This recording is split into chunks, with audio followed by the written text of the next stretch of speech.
এখন বাজে দুপুর 3টে। একটু আগে বৃষ্টি হয়েছিল, ছাদ থেকে জামা কাপড়গুলো সেই জন্য নামিয়ে নিয়ে চলে এসেছি। কিন্তু রোদ্দুর দেখুন, একদম তাকানোই যাচ্ছে না আকাশের দিকে।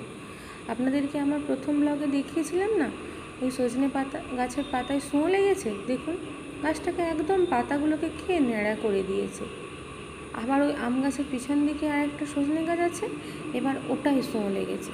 এবার ওটার গাছটাকেও ন্যাড়া করে দেবে।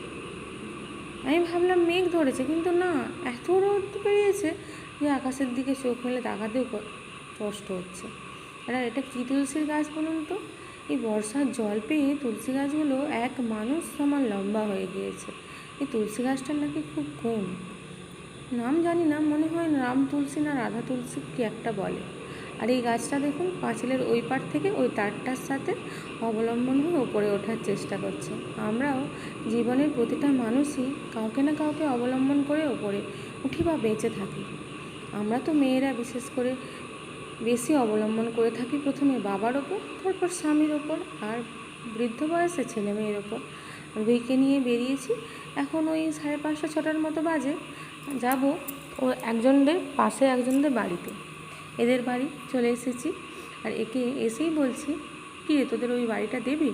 তো ওর মা বাড়ির ভিতরে আছে, ভাবছে কোথায় আমি ঢুকে যাব, সেই জন্য দরজাটাকে বন্ধ করে দিচ্ছে। ওকে আমি বলছি, বনুকে দিবি? বলছে না, আমাদের বাড়িতে নোংরা আছে, বনু খেলতে পারবে না। আর ও জানেন তো, যেই ওকে পড়তে বসাবে বা বই পড়ার কথা বলবে, ও তার কাছকে আর যাবে না।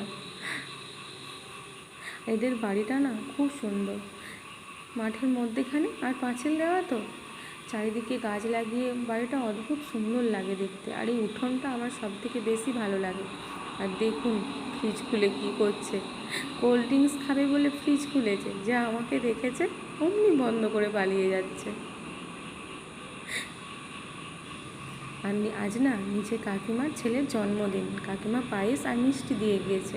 ওর বাবাও কাজ থেকে চলে এসেছে, তাই ভাবছি দুজনে একসাথে খাবো, তাই নিয়ে যাচ্ছি। আমার আঙুলটা দেখুন কদিন ধরে ব্যথা ব্যথা করছে, আর এই দেখুন পুজিয়ে একদম টনটন করছে।